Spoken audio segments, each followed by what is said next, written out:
human body is made to walk. Our bodies function better when we walk. We are healthier in many ways when we walk. There's almost nothing that we can do for our own personal health that creates more benefit than walking.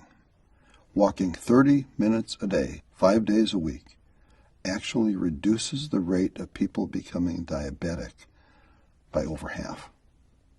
We have an epidemic of diabetes in this country. The number of diabetics has doubled, and people with diabetes now use over 40% of the healthcare dollars spent by Medicare. We could cut the number of new diabetics by more than half if people simply walked that half hour a day, 5 days a week. The benefits of walking are so good that they are hard to believe. We are far less likely to have strokes, heart disease, and hypertension when we walk. Women who walk have a 43% reduction in the risk of stroke. Walking reduces hypertension. The body has over 100,000 miles of blood vessels. Those blood vessels are more supple and healthier when we walk. Walking is clearly what our body is designed to do. We resist disease more effectively when we walk. Walking cuts the risk of chronic conditions, and walking also improves our body's ability to resist cancer and recover from cancer. Women who walk have a 20% lower likelihood of getting breast cancer and a 31% lower risk of getting colon cancer. Men who walk are 2/3 less likely to have a positive biopsy for prostate cancer and a 60% lower risk of colon cancer. Men who do have prostate cancer who walk have a 46% lower mortality rate than men with prostate cancer who don't walk. Women with breast cancer who walk have a 50% reduction in the recurrence rate. Walking in adolescence cuts the risk of breast cancer in postmenopausal women by more than 60%. Our body needs to walk. We have better internal chemistry when we walk. We are significantly less likely to catch a cold when we walk. And people who walk that 30 minutes a day, 5 days a week, have a 46% shorter symptom time for their colds. Walking has shown to reduce the cell deterioration in the brain for people who are genetically at high risk of Alzheimer's.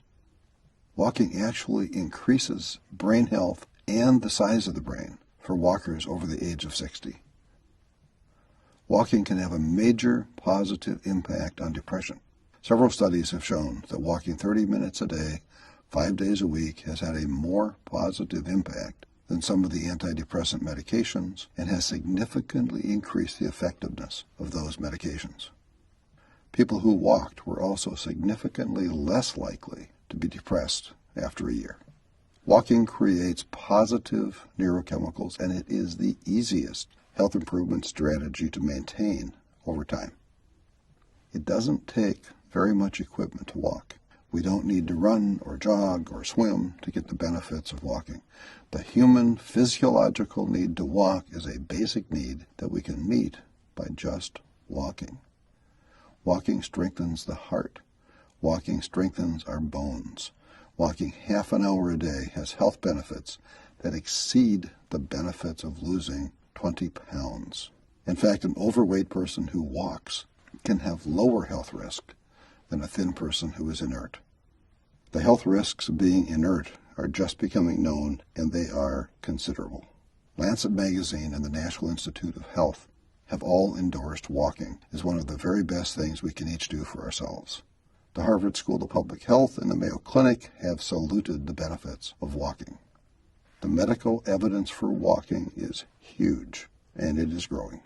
The very best news might be that we don't have to walk that 30 minutes every day in one straight period of time. We can break it up and still get full benefits.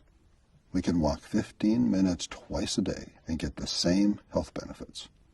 2 20-minute walks would be optimal for some people. So planning our day around finding those 2 15-minute walk times is a lot easier than having to find time to walk the full 30 minutes in one uninterrupted time slot. We all need to walk. We owe it to ourselves to walk. We can be healthier and stronger and happier as people when we can walk. There are no magical cures or silver bullets. There is no guarantee that doing any particular thing will work for any given person. But when you look at all of the data about Alzheimer's and stroke and diabetes and depression, and when you look at the reduction in all of those bad things, it's pretty hard for anyone who cares about their own health not to look very hard at how walking can become a major part of what we do. Our bodies really are made to walk, and our bodies need to walk. We are not the strongest creatures on this planet. We aren't the biggest or the fastest, and we aren't the best swimmers. We can't jump very high, and we can't fly at all. But no other living creature walks as well as we do. Walking is our gift.